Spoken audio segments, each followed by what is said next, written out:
Ah, the muscles are getting bigger though. Slowly, slowly. Um,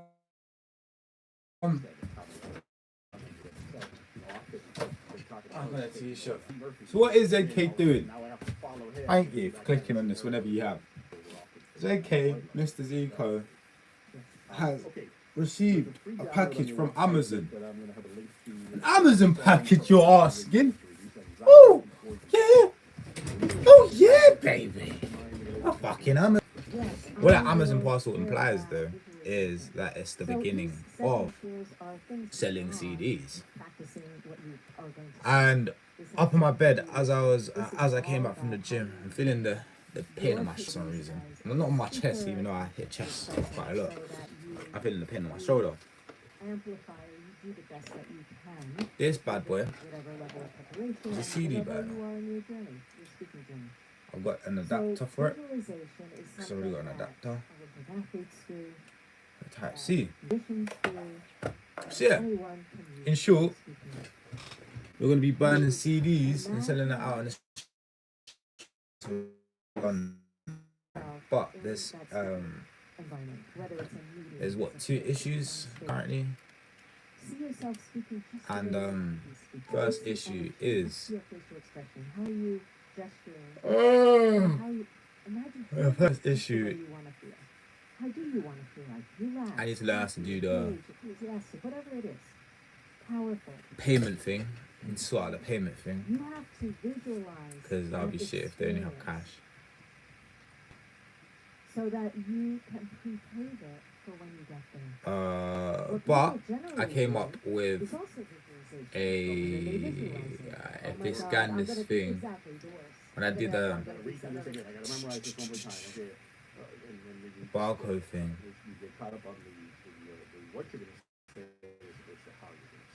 exactly, and also how you're gonna feel and what barcode thing. So when they open up the CD, they're gonna have a barcode, and it's gonna help them get where they wanna get to. To download the song onto their actual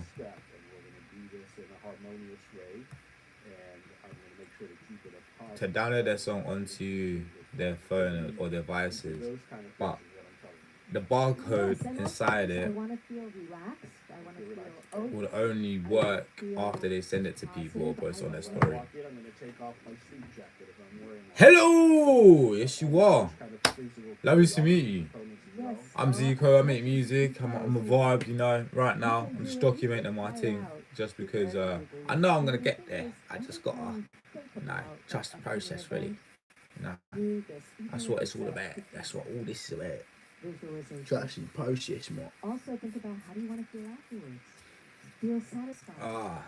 But if you haven't heard if you've never heard my songs before, please go check it out and drop a like.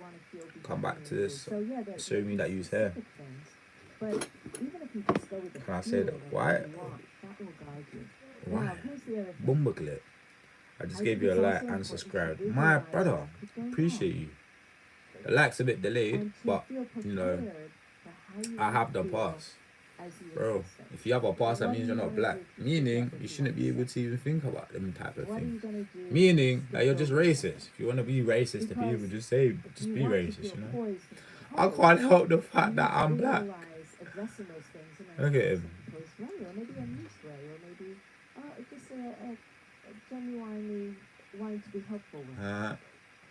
Lol.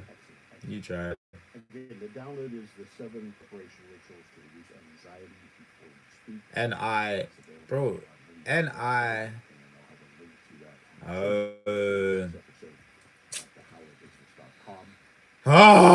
You got me. Right now, guys, I'm trying to create a website. Send this to your personal network. I built a viral landing page that with social gates that unload hidden content after users share. And feels like it's the thing that's getting in the way of their business. And in my experience, I put this into the category of communicating. Make it for a song. Make it. We must as the business. So in one way or another, your husband does it in a different way. more We have to be able to communicate based what it is that we're proposing, for what it is that we're a promising, what it is that we want to do collectively as a team. One way or the other, we audio have to file master the art of for communicating a song speaking in front of hundreds of people, or just that in a room full of gets people, or just to your employees that are staff to the user gets access there's a free after. chapter download as well, right? Yes, it's actually more than one chapter. Okay. It's probably like 2.5, and you can get that on the website as well. What's the website?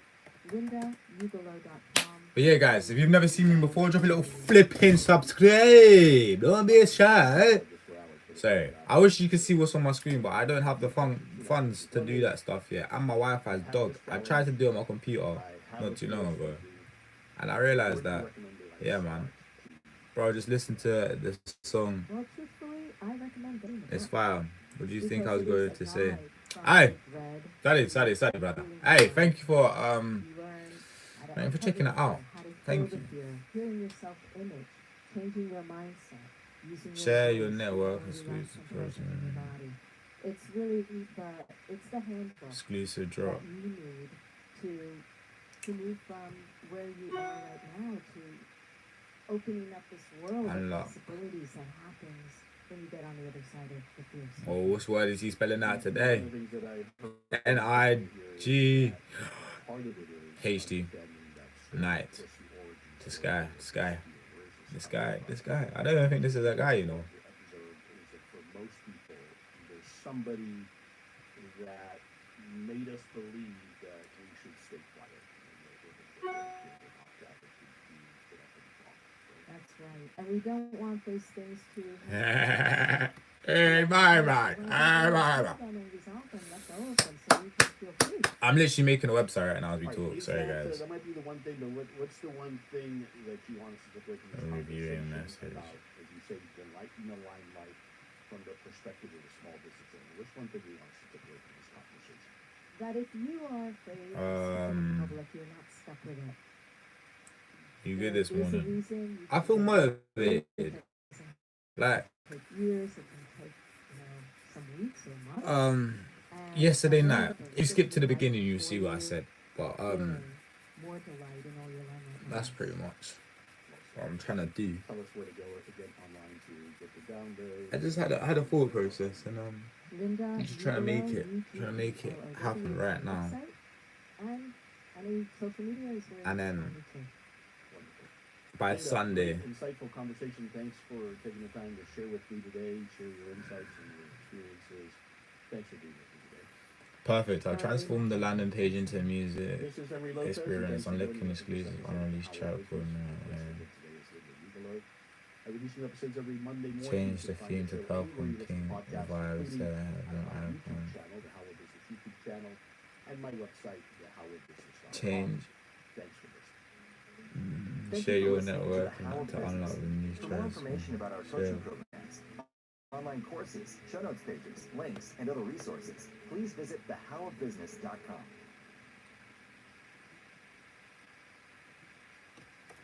Change. Hey, it's your friend Mel, and welcome to the Mel Robbins Podcast.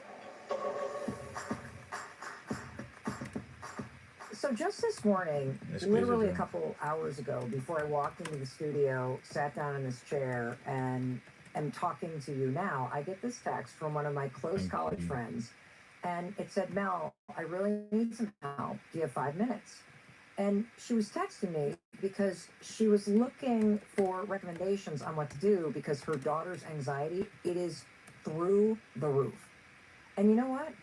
I'm not surprised because I'm seeing so many people in my life. I'm seeing so many emails coming into the inbox at melrobbins.com, comments, DMs about this exact same topic. And the thing that was kind of crazy about today is that she texted me this question about anxiety, looking for resources. Where do I start? How do I help this person I care about? And do you know what you and I are talking about? Literally LOL! in a matter of 10 minutes, We are Yeah, sitting we literally. down with one of the world's leading You said you anxiety were experts black. from Harvard University. Uh, He's the Start founder beef. Start of the beefing him. Look Center at him. for Anxiety. I mean, what are the odds? Ah, you can't. Don't you just You just love got a it dabbing when flipping life skeleton. confirms What the the fuck? very What thing the you're fuck, about to man? do? What It's the like a hell? little What the sign hell? that you're on the right track. Just Trade keep going. And networks as are somebody who's struggled with unreleased. anxiety for decades and who has had kids who have struggled with anxiety, here's what I know. Get. It can be so scary when it's happening to you or to somebody that you love. But I also want you to know something. You have within you the capacity to face whatever is scaring you. And this conversation needs to happen right now, and I'm so glad that you're here for it. Because Dr. David Ross-Marin is about to flip everything that you and I know on its head about anxiety. This is going to be a resource, a place for you to start. If you or somebody that you love is struggling with this anxiety, and by the end of this episode, you're going to know exactly what anxiety is and what it isn't. You're going to understand the things that you're probably doing that are making it worse for you or the person that you care about. You're going to have a whole new way to look at this and a 4-step approach that's going to work. And this is exactly what you need to help somebody who's struggling with anxiety. And the good news is Dr. Ross-Marin says, if you feel trapped by anxiety, or you've been trying to outrun it, or outdrink it, or outsleep it, or whatever, what he's about to share with you will set you free.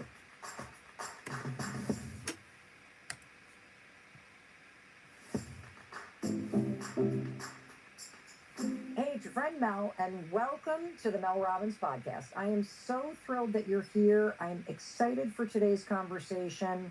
I love talking and learning about ways that you can understand anxiety and help somebody who is kind of struggling with it right now, and that's what we're going to do.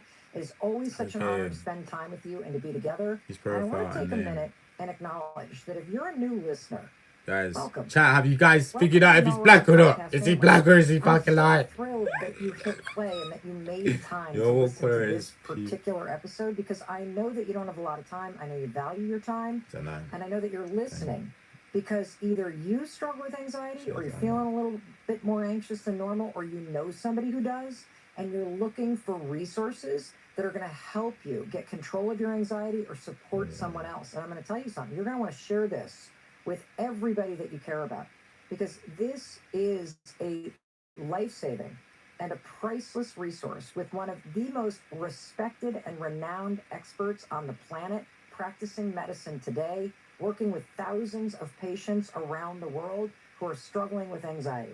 And if you're here listening to this right now because somebody shared this with you, I want to tell you that's amazing, because it tells me that you have people in your life who care about you. And this episode is going to remind you, no matter what you're facing, no matter how you're feeling, no matter how much your thoughts are spiraling, or you're kind of getting into that grip where you're just so worried that bad things are going to happen at work or in your relationship or to somebody you care about, I want you to know you're not alone, and you're definitely not powerless. And this doesn't have to be your life, and it's not going to last. There are things you can do, and you're about to learn from the world's leading expert over at Harvard what you can do about anxiety. This is your resource. This is your starting point. And I want you to know, I know exactly what you're feeling, because I did struggle with anxiety for decades, and I spent years running away from it. When things got too difficult to bear, you know what I'd do? I'd try to wash those anxious feelings away with a drink. Or I'd lie in bed and just pull the covers over my head and wish that things would go away if I just stayed in bed. Or my favorite thing to do? Just stay busy. Stay so busy you don't have time to think about anything. Is this sounding familiar? I'm sure it is. Shareable. Because we all try to outrun the bad feelings. We all don't want to face the thing that we're scared to face. And see, that's the thing about anxiety. It doesn't feel good, does it? So listen to And this it then. also doesn't feel good to watch somebody that you care about struggle with it. I bring it closer. Whatever it is that you are trying to do to forget the feeling or to get rid of it or deny that it's even there. I mean, why wouldn't you? Who would blame you if you did want to get rid of your anxiety? And I don't blame you.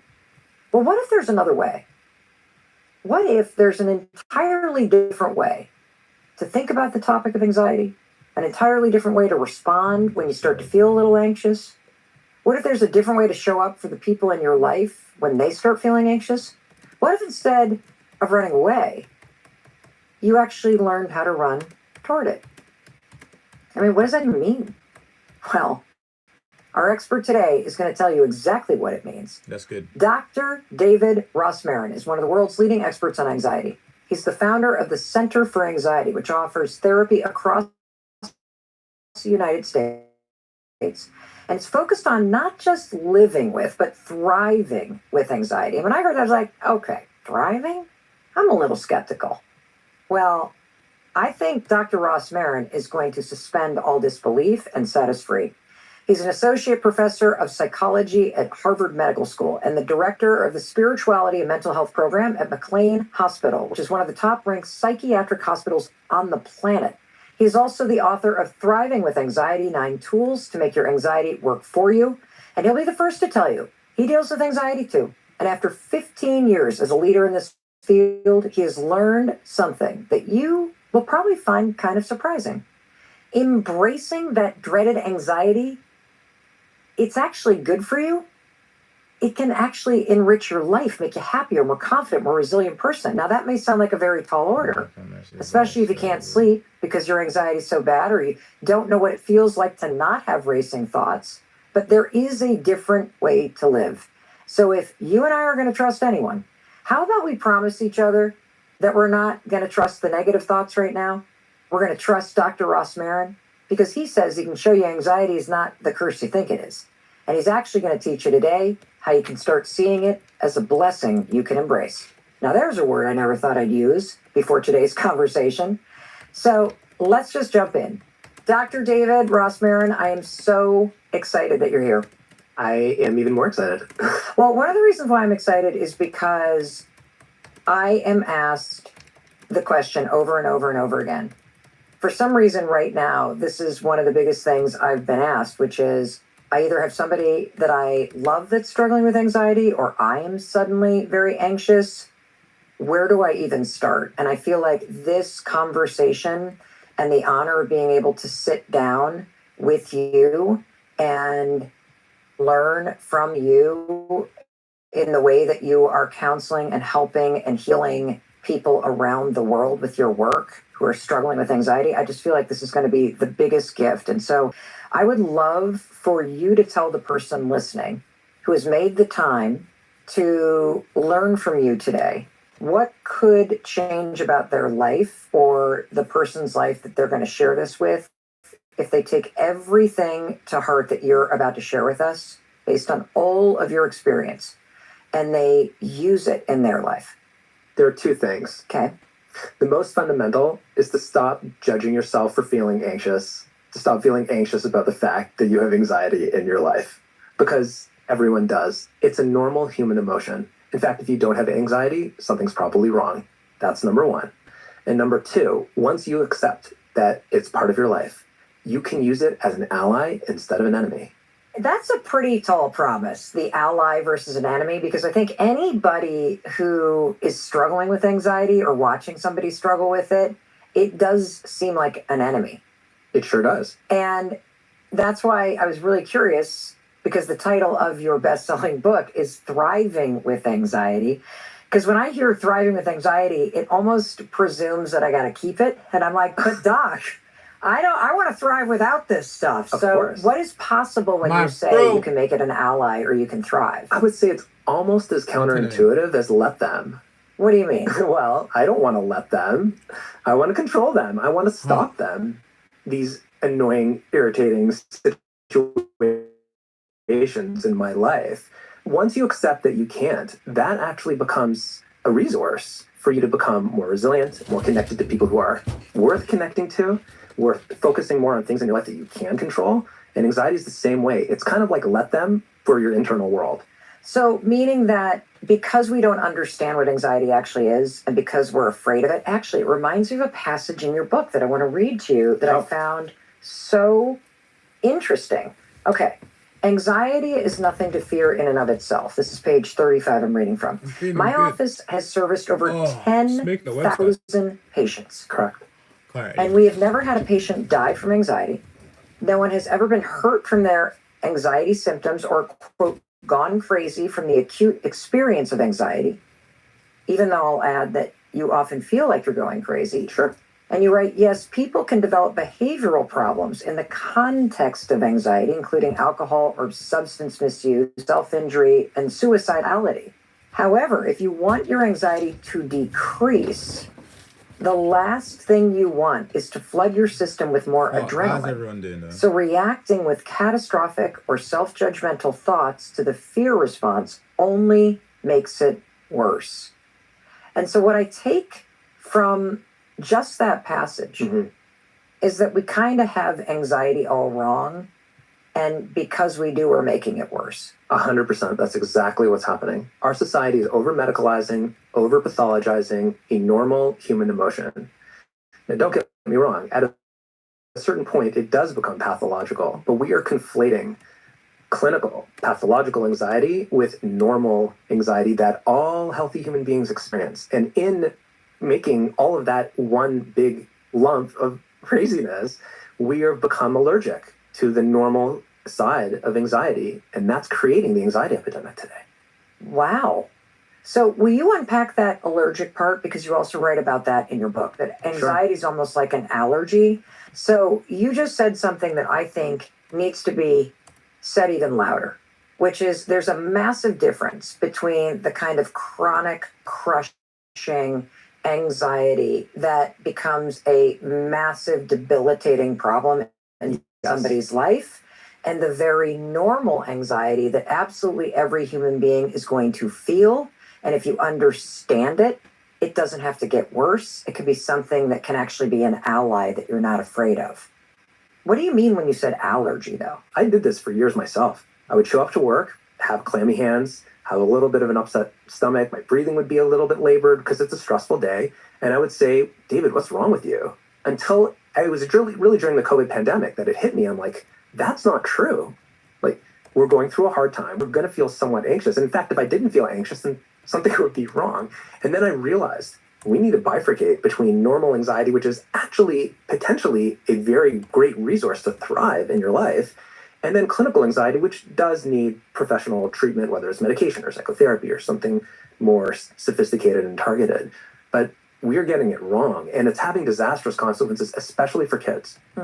How does being nervous or feeling on edge, how is that an example of thriving when you're facing something challenging? Well, it does depend what you do with it. Okay. If we take those nerves, those regular, healthy anxiety, feelings, sensations, thoughts that are going through, and we actually get to the bottom of it, we probe, we think about what's making us anxious, we can become more self-aware, right? Yeah. If we share it with someone else, we can broaden and deepen our connections with other people and become more intimately related to them. Yeah. And if we embrace it, well, we can actually build our emotional fortitude to be able to face adversity. And we can also even use it to let go. And I think that's the process that we have to start using with normal, healthy aspects of anxiety, as opposed to get rid of it. And our immediate knee-jerk reaction is get rid of these feelings. Something is wrong with me. I shouldn't be feeling this way. And immediately your adrenaline is going to spike because you're interpreting the lower levels of anxiety as a problem. So that's literally going to create a physiological cascade, and it dumps more adrenaline into your system. It makes so much sense. And yet when you're in that spiral or that panic about your job or the interview or whether or not you're going to meet quota, or if the person that you're seeing is falling out of love with you, you don't have access to that ability, or at least not now. That's what you're going to teach us how to do, to catch, is this sadness or depression? And I guess I would put in that, is this normal nerves, or is this actually something to be worried about as a state? It's exactly the first question to ask. And it's something I've never done, is stop myself in those moments where I'm starting to go up in my head and ruminate and panic and think about all the worst things that could happen, which only freaks me out more. And I've seen my kids do the same thing. And then I avoid the thing that I need to do, which only makes me feel more doubtful and affirm that I can't handle it. And so I could see how the first thing would be, whoa. Is this a normal set of nerves based on what's going on and a sign that I'm actually mentally well? Or is this something way bigger? Correct. Could you just explain to the person listening how exactly you found yourself in this work and starting the Centers for Anxiety? Like, what led you here? Sure. Looking back in the last 20 years, I would probably, if I had to be honest, it's going to be my own anxiety. And this has very much been a personal journey for me. I was taught in graduate school, I was taught in my training to diagnose, treat, help people to get rid of their clinical anxiety. And those tools are still something that I use on a daily basis in a variety of different contexts in my work. But it took going through the pandemic to actually click into this concept that not all forms of anxiety are problematic and bad, and we could potentially even use those lower levels of anxiety in a constructive, positive, healthy way to help us to thrive and to grow in our lives. Well, I mean, I'll just admit right away, having struggled with anxiety for almost 30 years, I'll take full responsibility for the fact that I was afraid of anxiety. I hated it. I ran from it. I tried to drink it away. I tried to outwork it. Yep. And none of it worked. And some of the medications worked to mute it, and they were life-saving ladders to help me climb out of a hole. But not understanding what you're talking about already. And so I want to take a giant highlighter and say there's a huge difference between low-level anxiety that is normal and the higher-level debilitating anxiety that is the focus of your clinical practice. Correct. We're going to get into the tools that you can use for yourself and you can also use with people in your life that are feeling anxious, but I should probably just back up and start with some of the basics. Sure. What is your definition of anxiety, Dr. Ross Marin? Okay. There are cognitive aspects, things that are going on in your mind. There are physiological or emotional aspects, and then there are behavioral aspects, usually avoidance, but maybe some checking. So let's go through them. The cognitive aspects: worry, apprehension, you're nervous something's going to happen, focusing on the negative thoughts spinning in your head. If I go to this event, somebody will judge me, people won't, I will have a panic attack, I'm not going to feel good, I'm not going to be able to manage it. If I don't do well in this sales meeting, I'm going to get fired. Sure. Yeah, if I don't wear the right thing on this date, they're not going to like me. At best, maybe even worse. Never have another date again, right? This is my only opportunity. Oh, I see what you mean by at best. The thoughts are way worse. I'm never going to find anyone. I'm going to always be the single for blah, blah, blah, blah, blah. Okay, Sure. And then there's the physiological. So that's something, the sweaty palms, the upset stomach, labored breathing. And that's really adrenaline, which is going through one system, and it creates those cotton mouth. It creates these symptoms that people have, and the feeling associated with that, foreboding, those kinds of emotions that go along with it. That's the constellation. That's the constellation. Why does this happen? So why does this happen before a test? Why does this happen before a date? Why does this happen if you have a stressful day at work? Why does this happen if you have to see your in-laws and you don't particularly... Babies, right when they're born, let out this massive scream. Is it because they're getting air in their lungs for the first time? Yeah, and it's kind of new and scary, and like they've been in this comfortable little bubble for however many months, and they're in this, all of a sudden, this different environment, and there's lights, and there's people, and there's breathing, like you mentioned, and there's a digestion change, and heart changes, and all sorts of stuff all at once. And a healthy child will go, ah, and freak out. And if they don't freak out, what do we say? Uh-oh. Exactly. You call in a neurologist. Those kids usually don't survive. So what's happening in my body if I'm going into work on a stressful day and I feel anxious? Like, how is that the same as a baby crying? You're a healthy person. On a stressful day at work, if you're not having a little bit of, your hands aren't a little bit clammy and you're not feeling a little bit jazzed up, like you don't recognize that there's a task for you to do, there's something important, you're maybe disconnected from the meaning of your work, you might be disconnected from the relationship you have with your peers, that doesn't sound like a good work colleague. Having a little bit of apprehension and anxiety and nervousness walking into those situations shows that you care. That's a beautiful reframe. And I think for those of us that are feeling it, or we see this present in our children or our partner or a colleague, what is the thing you could say in that moment? Because I think it's those micro moments that we really screw up. Totally. And so what do you do in that moment? I love your specific example of parents and children. Little Jimmy or Jenny comes home. They feel a little bit anxious. And the parent themselves is a little anxious themselves. And they're freaked out about the fact that their kid is feeling anxious. So what do? try to put out the fire. They try to calm them down. They try to say everything's going to be okay. They give them reassurance. So you don't have to go to school. Don't worry. You don't have to go to that event. We accommodate them. As opposed to, oh, you're feeling anxious. That sounds interesting. Tell me more.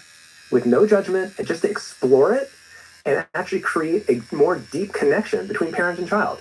Ask questions. What is little Jimmy or Jenny afraid of, and why? Is it embarrassment? Are they afraid of messing up and being overly responsible? Are they afraid of physical sensations? Do they feel like a failure? Are they afraid of losing friends? Ask them lots of questions. And without trying to change it, don't try to change how they're thinking, how they're feeling, their behavior in any way. Just be there with them while they feel anxious. They just want you to connect with them. Turn it into a point of connection as opposed to a moment of education. We are missing this fundamental perspective on anxiety, and it's having disastrous consequences for those micro moments. We judge others, we judge ourselves, down the tubes in a hot second because of it. So even just stopping yourself from joining in, and that's terrible, and you got to calm down, and I'm going to call the school, and you don't need to do this. Definitely don't do You're that. just actually making it worse, because why? Because you're conveying a message. I wouldn't even say it's subliminal or subconscious. It's direct. You are directly showing your child something is wrong here, and they become afraid of their anxiety as a result. So what's the mistake that the person who is listening right now might be making when they're dealing with their own anxiety in life? Misinterpreting it as a problem that, or a weakness, or a disease, or that something is wrong with you, as opposed to this is a normal human emotion. And then once we accept that, what do I do with it? So we're going to go into your 4-step process that you use in your clinical practice. Can you just tell it to us at a top level? Sure. The 4 steps are as follows: identify, share, embrace, and let go. I'll explain each one. Identify means getting to the root. What are you truly afraid of? Instead of putting it out of your mind, instead of squelching the symptoms, go there. Think about it. Get to what's actually bothering you. 2, share. Talk about it with someone else. Open up about it. Make it a point of connection as opposed to sitting in a state of loneliness. 3, embrace your favorite. Do that which makes you feel anxious when you're ready and at a rate that you're comfortable with, but that is the path for emotional resilience. And finally, let go. There are certain things we can't control. Anxiety is always surrounded around control. And at a certain point, we need to let go. To the extent that you can do that, you've completed the 4 steps. It seems so simple, which is probably why it works so well. Let's take a kid who has trouble doing a sleepover, which is a very normal thing. Very Oh, normal. even bigger one. Sure. A kid who is anxious about throwing up. Happens every day.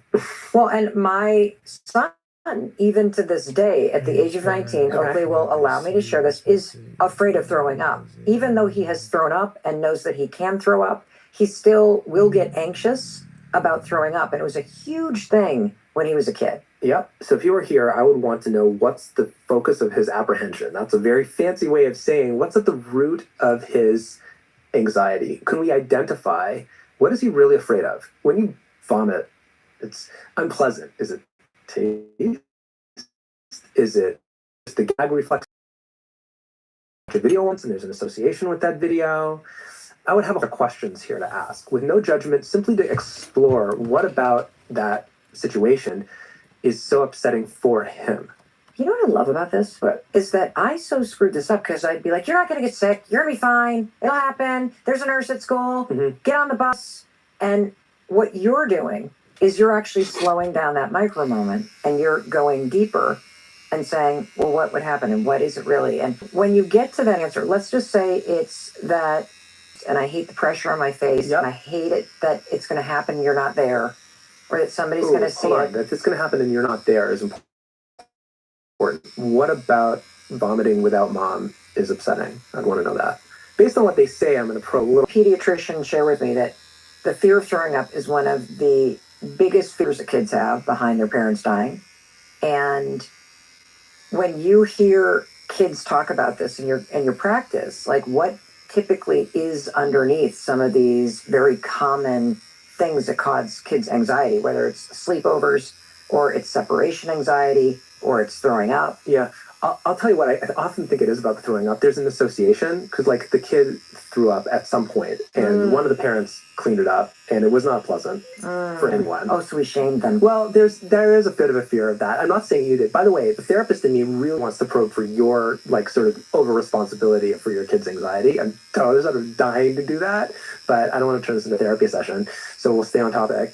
With regards to whatever it is, though, you want to probe and really get down to the sort of the root of it. And I think this is something we can do ourselves, Yes. right? Yes. Do I feel if I throw up, it's embarrassing. Someone else is going to have to clean it up. And if it's someone else's house and I'm doing a sleepover, it's like someone else's mom and dad. Like, ugh, that's a valid fear. Yeah, and I also feel like, I've heard this definition recently around anxiety that made so much sense to me, and I'd love to hear a reaction, and then I want to get into more examples about the things that you're seeing in your practice with your patients to just normalize the types of not only fears and anxious feelings that people have, but the way they rationalize this stuff in their head. Sure. And then hold themselves back because of it. And it's this, that anxiety is really a moment of uncertainty in life. Yes. And you doubt your capacity to handle it. That's exactly correct. And because we then start worrying about how things are going to be, I'm going to throw up, or the work's going to be terrible, or I'm going to get fired, or this person's never going to love me, or I'm never going to meet anybody again, or if I park in a parking garage on the top floor, then the car is going to roll off and fall to its face, and I'm going to, like, that Could happen. Right? It could happen. Probably not, but it could happen, right? Yeah, those things could happen. It's the fact that you doubt your ability to handle it